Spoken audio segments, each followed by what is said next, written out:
Well, how about if we begin at the beginning?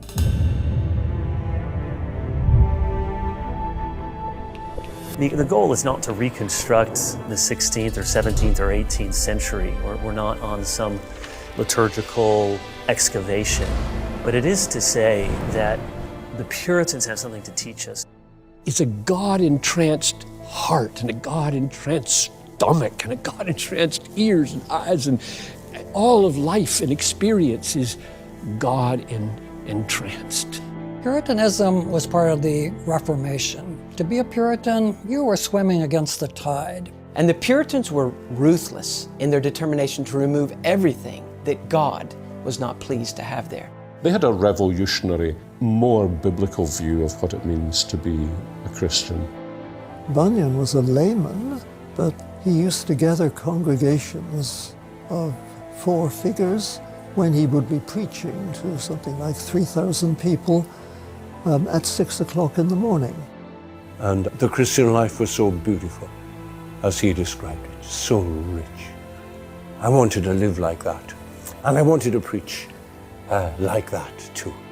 We have too much of empty motivational preaching, which is just saying we can do it, we can all do it, come on, let's do it.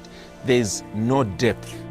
We're so far from the depth of the Puritans' commitment to the Word of God. That is the great, great gift they gave to us. In a secular age, it's hard to remember that there was a time when people were theologically driven. So as I understand who God is, I begin to see who I am. They were such utterly serious and joyful Christians.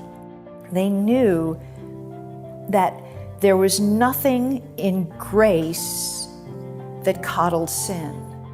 They understood the necessity of the truths of theology to take root in their heart and in their life. If we had that view, we wouldn't need all of the other books that tell us to look inside ourselves to find the answers, because we would know that this comes from God and God alone. They understood that God is everywhere and that everything concerns him and that he sees everything, and that consequently the biggest problem in life is God if you are not right with him.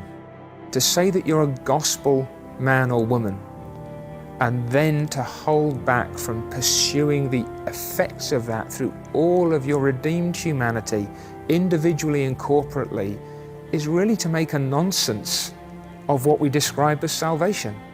And they saw this is the joy and good news we're made for, and therefore this is truth worth living and worth dying for. And if we are not ready and willing to lay down our lives for the truth of God, then not only is God being dishonored, people's eternal lives are being imperiled. Are you interested in knowing the Bible? Are you interested in knowing Christ? Do you want someone to attend to the care of your soul?